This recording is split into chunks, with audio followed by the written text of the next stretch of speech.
How long until we get to his estate? We've been flying over his estate for the past 2 hours. It's a tricky locations and production design problem, which is you're making a low-budget film, but you've got to have the house of the richest guy in the world. How do you do that? We knew that if we found a really spectacular landscape and put a building inside it, the landscape would provide a lot of the power of the guy.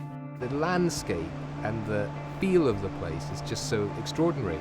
And we soon settled upon Norway. It's incredible, these vertical hills, these waterfalls everywhere, these deep, deep fjords, sea locks. The notion of somebody owning this,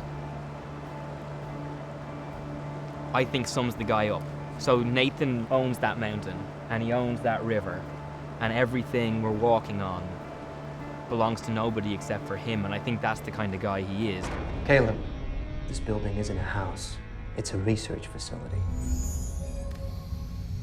Cozy, right? We definitely went away from cold blue light sci-fi, hard white plastics and blue lights and stuff, and towards a warmer kind of sci-fi.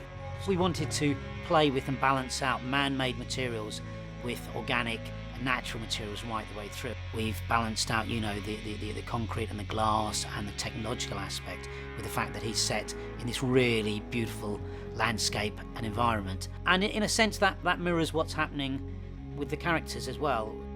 I'm wondering if you're watching me on the cameras, and I hope you are. Ava's space is an observation room. When we first looked at the idea of a cube within a room, we would imagine that we would put Ava within the cube and we would be outside it looking in, but we swapped that around.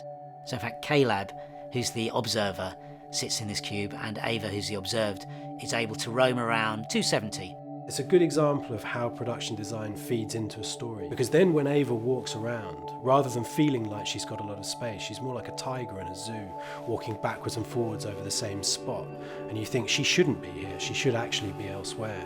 And the fact that Caleb is in this little box but then can just walk out and be in this huge landscape, it's typical of the way the people involved in making this film elevated it beyond the script that I gave them and turned it into something bigger and more interesting. Did you know that I was brought here to test you?